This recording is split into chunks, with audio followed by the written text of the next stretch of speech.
Hello students. मैं Dilip Pawar, assistant professor history, राजकीय मृदा महाविद्यालय नागौर। तो अंतिम क्लास में अपन ने बात की थी पुनर्जागरण काल के बारे में, और उसके बाद बात की थी कि किस प्रकार से इटली में ही सर्वप्रथम पुनर्जागरण का काल शुरू हुआ और किस प्रकार से बाद में यूरोप के अन्य देशों में पुनर्जागरण का काल फैला। तो उसी क्रम में आगे चलते हुए आज अपन बात करेंगे कि इटली में किस प्रकार से पुनर्जागरण का काल है, उसकी गहराइयों के बारे में बात करेंगे। कलात्मक दृष्टिकोण से इटली में किस प्रकार से पुनर्जागरण का काल आया। तो इसमें आप लोग हेडिंग लिखो, इटली के पुनर्जागरण काल की,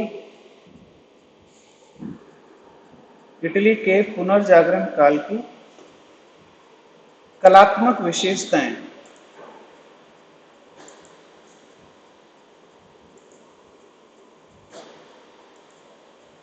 कलात्मक विशेषताएं, ठीक है, ये हेडिंग है। अपन इटली के बारे में थोड़ा और डिटेल के बारे में बात करेंगे, खासकर कला की दृष्टि से। तो इसमें आप लिखो, पुनर्जागरण काल का प्रभाव, पुनर्जागरण काल का प्रभाव इटली में, पुनर्जागरण काल का प्रभाव इटली में सर्वाधिक सर्वाधिक कला के क्षेत्र में देखने को मिला। सर्वाधिक कला के क्षेत्र में देखने को मिला। रिलैम ऑफ आर्ट सर्वाधिक कला के क्षेत्र में देखने को। तो इसमें आप आगे लिखो, सभी कला के विषयों में, सभी कला के विषयों में चित्रकारी यानी पेंटिंग, सभी कला के विषयों में चित्रकारी का सर्वाधिक विकास हुआ। सभी कला के क्षेत्रों में चित्रकारी का सर्वाधिक विकास हुआ। इटली में चित्रकारी के दो प्रमुख स्कूल थे। इटली में चित्रकारी के दो प्रमुख स्कूल थे। दो प्रमुख स्कूल थे।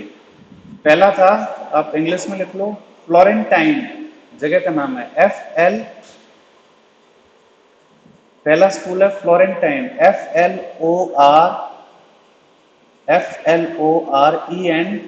FLORENTINE, ये जगह का नाम है फ्लोरेंटाइन। और दूसरा Venetian, VENE, Venetian, TIAN, Venetian, VENETIAN, Venetian. तो दो प्रमुख चित्रकारी के स्कूल रहे हैं इटली के अंदर। अब इसमें आगे लिखते हैं, फ्लोरेंटाइन स्कूल का प्रमुख चित्रकार, फ्लोरेंटाइन स्कूल का प्रमुख चित्रकार लियोनार्डो, लियोनार्डो, मैं इंग्लिश में बोलता हूँ, स्पेलिंग लिख लो, प्रमुख चित्रकार LEO, लियो नार्डो, NARDO, लियोनार्डो, नाम सुना होगा ना, लियोनार्डो। लियोनार्डो डा, फिर अगला वर्ड है डा, DA, LEONARDO, Leonardo da, DA, फिर Vinci, VINCI, Leonardo da Vinci. हाँ, और कॉमा रफेल, ये हिंदी में लिख लो, रफेल, रफेल फाइटर जेट का नाम सुना है ना भी, रफेल, वही वाला रफेल है। तो वो शब्द कहां से निकला है, वहीं से निकला हुआ है रफेल। एक व्यक्ति हुआ करता था रफेल, जो बहुत फेमस चित्रकार था इटली का, रफेल। और तीसरा चित्रकार था मिशेलेंजेलो, मैं इंग्लिश में बोलता हूँ MICHE, मिशे, MICHELANGELO, जेलो, GELO, मिशेलेंजेलो, मिशेलेंजेलो, LANGELO। तो ये तीन प्रमुख चित्रकार थे फ्लोरेंटाइन स्कूल के। अब उन तीनों के बारे में थोड़ी थोड़ी बात करते हैं। ये आपके क्या होता है, ग्रेजुएशन में सवाल आ जाता है 20 वर्ड्स में, लियोनार्डो दा विंची के बारे में आप कुछ लिखो। तो पहला पॉइंट आपको यही मिल गया, फ्लोरेंटाइन स्कूल का चित्रकार है ना, प्रमुख चित्रकार है इनका। अब दूसरी बात इसमें अपन देखते हैं, लियोनार्डो दा विंची ने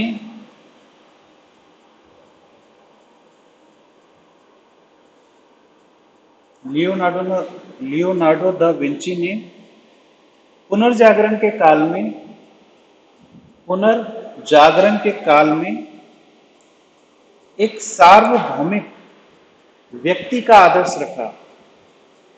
पुनर्जागरण काल में यूनिवर्सल पर्सन, सार्वभौमिक व्यक्ति, सार्वभौमिक मतलब यूनिवर्सल, सार्वभौमिक व्यक्ति का आदर्श रखा। फिर इसके बाद आगे लिखो, लियोनार्डो एक इंजीनियर भी था।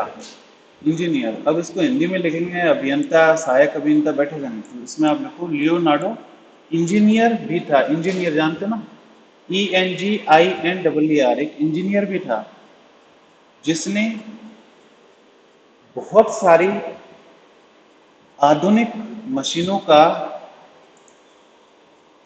जिसने बहुत सारी आधुनिक मशीनों का पूर्वानुमान लगाया। पूर्वानुमान, पूर्वानुमान पढ़ा होगा ना आप लोगों ने, लियोनार्डो दा विंची ने कई मशीनों का खाका तैयार किया, पूर्वानुमान लगाया। जैसे कौन कौन सी मशीन थे, कोई बोल सकता है, किसी को पता हो तो? हवाई जहाज, जैसे हवाई जहाज, उसने हवाई जहाज बनाया नहीं लेकिन उसका पूर्वानुमान लगाया कि एक ऐसा यंत्र हो सकता है जो हवा में उड़ेगा, उसका चित्र बनाया, उसको बनाने की कोशिश की। बनाना उस समय में संभव नहीं था, पूर्वानुमान ही बहुत बड़ी चीज होती है। तो हवाई जहाज है। फिर इसके बाद आप आगे लिखो, पनडुब्बी, कि पानी में अंदर तैरने वाली मशीन भी होगी। पनडुब्बी और कार, पनडुब्बी और कार। तो फिर बहुत महान विद्वान कहते हैं लियोनार्डो दा विंची को। फिर अपन आगे बात करते हैं, इसने वैज्ञानिक परीक्षण की वकालत की। इसका माइंड कितना साइंटिफिक था, इसने वैज्ञानिक परीक्षण की वकालत की, साइंटिफिक एक्सपेरिमेंटेशन, कि मतलब हर चीज को वैज्ञानिक परीक्षण के आधार पे उसकी जांच की जाए, वो सही है या नहीं है। उसने वैज्ञानिक परीक्षण की वकालत की। और मानव शरीर की संरचना जानने के लिए, मानव शरीर की संरचना जानने के लिए मृत शरीर में चीड़-फाड़ भी की, इसको कहते हैं पोस्टमार्टम। मानव शरीर की संरचना जानने के लिए मृत शरीर में चीड़ फाड़ भी की। यह अपने आप में बहुत बड़ी चीज थी, क्योंकि उस समय में मरने के पश्चात शरीर को चीड़ा फाड़ा जाने को अच्छा नहीं समझा जाता था। लेकिन साइंस का विकास कैसे होगा, बायोलॉजी का विकास कैसे होगा, जब तक मृत शरीर को चीड़ फाड़ करके अंदर के अंगों को ढंग से नहीं देखेगा, किस प्रकार से संरचना है, किस प्रकार से ब्लड फ्लो करता है, कहाँ पे हार्ट है, तो फिर बायोलॉजी का विकास नहीं हो पाएगा ना। तो अपने आप में बहुत बड़ी चीज थी, जिसको कहते हैं ह्यूमन एनाटॉमी। ह्यूमन एनाटॉमी का मतलब होता है शरीर की संरचना जानने का उसने प्रयास किया। फिर आप आगे लिखो, चित्रकारी के प्रति, चित्रकारी के प्रति उसका दृष्टिकोण,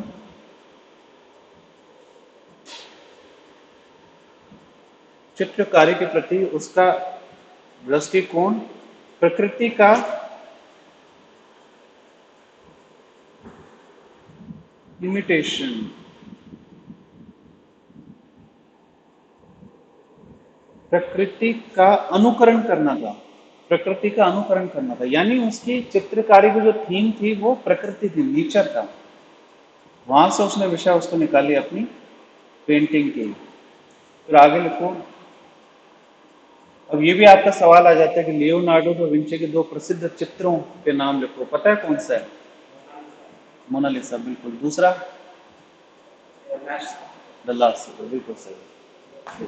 आगे लिखो, उसका उसकी प्रसिद्ध कृति मोनालिसा का चित्र था। उसकी प्रसिद्ध कृति मोनालिसा का चित्र था। मोनालिसा का चित्र इस प्रकार से बनाया हुआ है जैसे आपको पता होगा ना, उसको सामने से देखो तो आपको लगेगा वो आपकी तरफ देख रही है, उधर जाके देखो राइट साइड में तो लगेगा फिर भी आपकी तरफ देख रही है, लेफ्ट की तरफ जाओ तो फिर लगेगा कि इसने अपनी नजरें आपकी तरफ कर रखी है। तो बहुत खूबसूरत पेंटिंग बनाई है मोनालिसा की। पहला है मोनालिसा की, फिर दूसरा है इसमें, दूसरी दूसरा चित्र द लास्ट सफर है। सफर का मीनिंग पता है किसी को? सफर नाम तो पता है, द लास्ट सफर। सफर का मीनिंग पता है क्या होता है? इंग्लिश का वर्ड है सफर। सफर का मतलब होता है, हाँ, अंतिम यात्रा नहीं है, अंतिम खाना, भोजन भोजन। कुछ इस तरह की माइथोलॉजी है ना, क्रिश्चियन माइथोलॉजी में अंतिम बार खाना खाता है। जैसे बौद्ध ने भी लास्ट बार खाना कहाँ पे खाया था? उसके पश्चात उसकी मृत्यु हो गई थी, उसको एनलाइटनमेंट मिल गया, मोक्ष मिल गया। बौद्ध ने किसी घर पे जाके खाना खाया? ये सारे सवाल जीके में आते हैं। तो द लास्ट सफर, सफर की स्पेलिंग होती है SUPPER, द लास्ट सफर। इसमें त्रिआयामी, इसमें त्रिआयामी भित्ति चित्र, भित्ति चित्र, भित्ति चित्र होता है तो दीवार पे चित्रकारी करते हैं। इसमें त्रिआयामी, थ्री डायमेंशनल, 3D नाम सुना है ना, त्रिआयामी भित्ति चित्र मिलान की एक, मिलान एक जगह का नाम है इटली में, मिलान, MILAN, मिलान, मिलान की एक चाय खाने की दीवार में बनाया गया। मिलान की एक चाय खाने की दीवार में बनाया गया। मिलान की एक चाय खाने की दीवार में बनाया गया, यानी मिलान में एक चाय खाना बना हुआ है और वहां पे जो दीवार है वहां पे लास्ट सफर की पेंटिंग बना रखी है। फिर आप आगे लिखो, रफेल,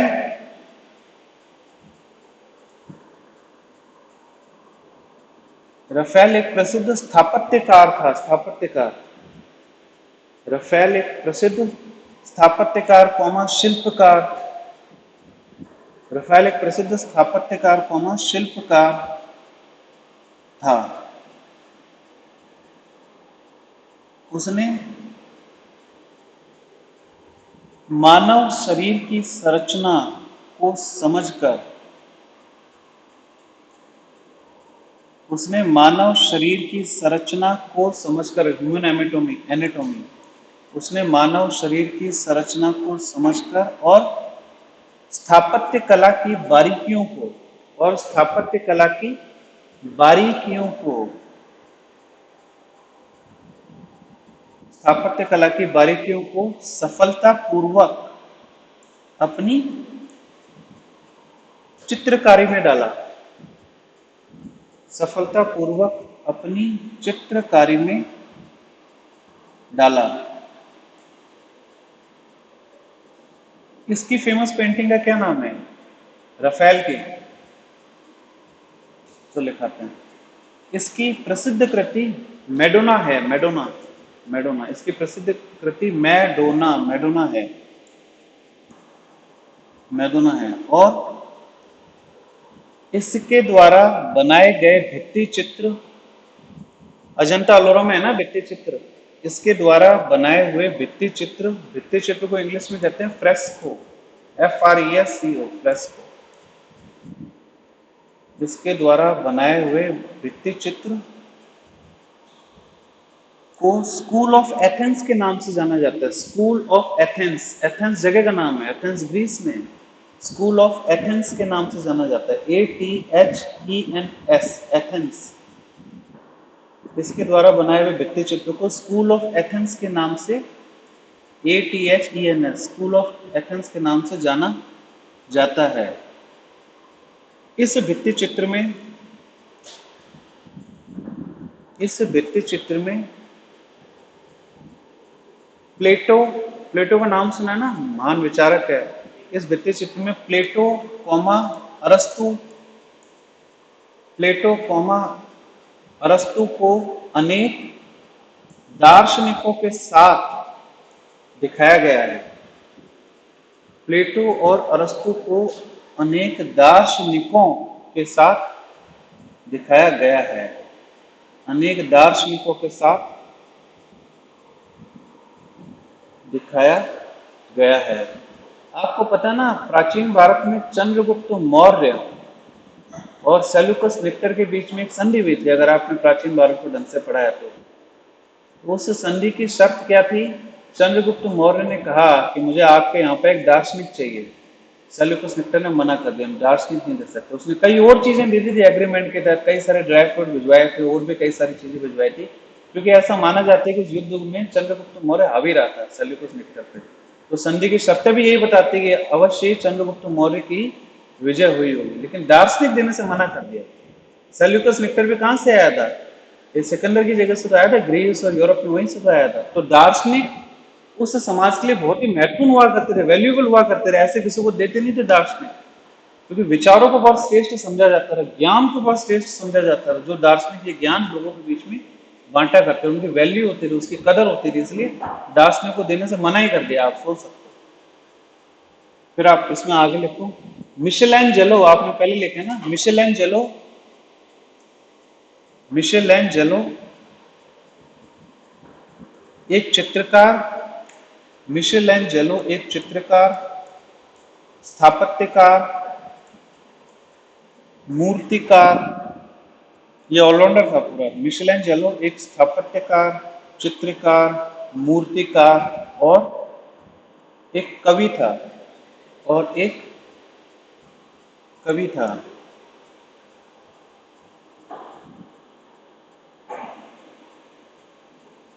इसने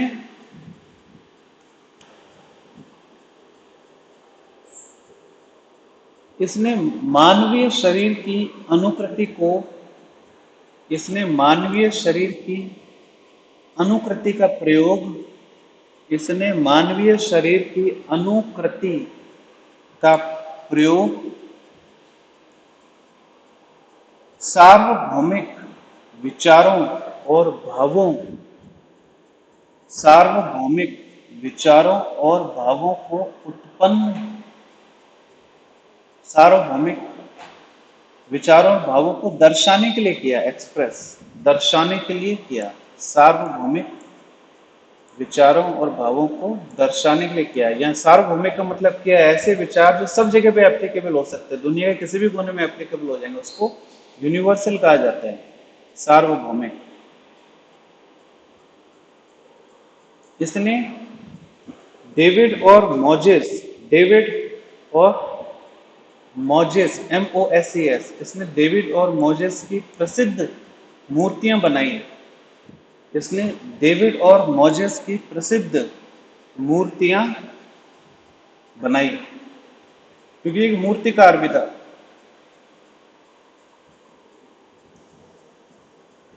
एक चित्रकार के रूप में, एक चित्रकार के रूप में उसने रोम के सिस्टाइन चर्च, रोम के SISTINE, सिस्टाइन चर्च, ये चर्च का नाम है, SISTINE, सिस्टाइन चर्च की छत पर चित्रकारी की, की छत पर चित्रकारी की। यह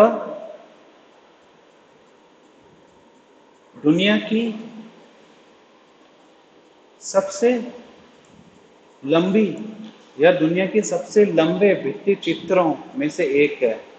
यह दुनिया के सबसे लंबे भित्ति चित्रों में से एक है। ठीक है, इसके बाद अपन आगे चलते हैं।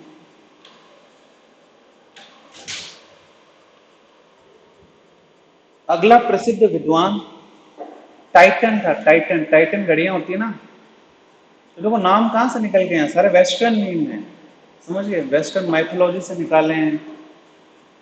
अगला विद्वान टाइटन था, TIT, टीशियन, सॉरी टाइटन नहीं है, दिस इज TITIAN, टीशियन है, TITIAN,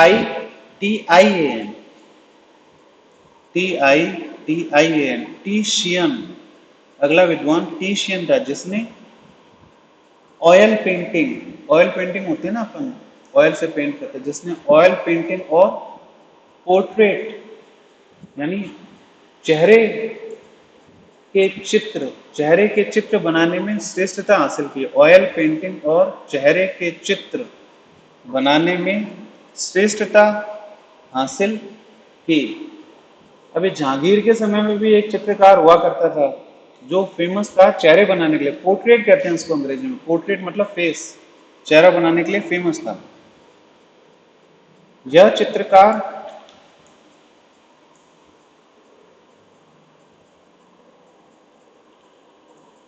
चित्रकार वेनेशिया से था। वेनेशिया जगह का नाम है, VENETIA। यह चित्रकार वेनेशिया से था। यह चित्रकार वेनेशिया से था।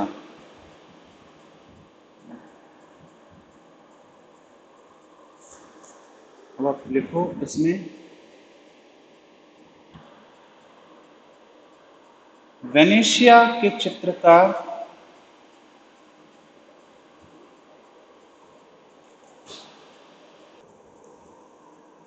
वेनेशिया के चित्रकार का वेनेशिया के चित्रकार का वेनेशिया के चित्रकारों की मुख्य विशेषता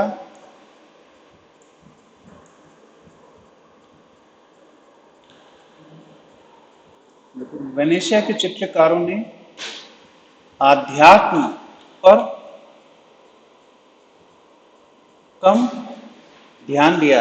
वेनेशिया के चित्रकारों ने आध्यात्म पर कम ध्यान दिया, जबकि जबकि फ्लोरेंटाइन जबकि फ्लोरेंटाइन स्कूल के चित्रकारों ने जबकि फ्लोरेंटाइन स्कूल के चित्रकारों ने मुख्यतः आध्यात्म आध्यात्म और मानसिक विषयों फ्लोरेंटाइन के चित्रकारों ने मुख्यतः आध्यात्म व मानसिक विषयों पर चित्र बनाए। ठीक है, मानसिक विषयों पर चित्र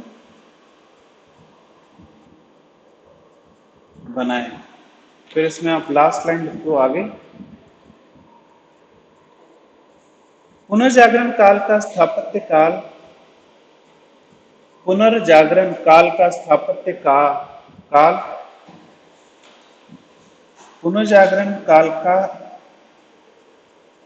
पुनर्जागरण काल की स्थापत्य कला पुनर्जागरण काल की स्थापत्य कला रोमन शैली पर आधारित थी। रोमन शैली पे आधारित थी, यानी पहले जो रोम में जिस प्रकार से बिल्डिंग और स्थापत्य कला के नमूने बनाए गए, उसी आधार पे पुनर्जागरण के समय में इटली में स्थापत्य कला के नमूने बनाए गए थे। रोमन शैली पर आधारित थी, अतः इसे रोमेनेस्क्यू भी कहा जाता है। यानी आर्किटेक्चर का स्टाइल रोमेनेस्क्यू जो पुनर्जागरण काल में है, रोमेनेस्क्यू, ROMAN, रोमन, ESQUE, रोमनेस्क्यू, ESQUE। इसका प्रसिद्ध उदाहरण इसका प्रसिद्ध उदाहरण इसका प्रसिद्ध उदाहरण सेंट पीटर्स बेसिलिका है। इसका प्रसिद्ध उदाहरण Saint Peter's Basilica, BASILICA, Saint Peter's Basilica है। तो इसी के साथ ही हम यहाँ पे अपना टॉपिक समाप्त करते हैं। मुझसे जुड़ने के लिए आप लोगों का बहुत बहुत धन्यवाद।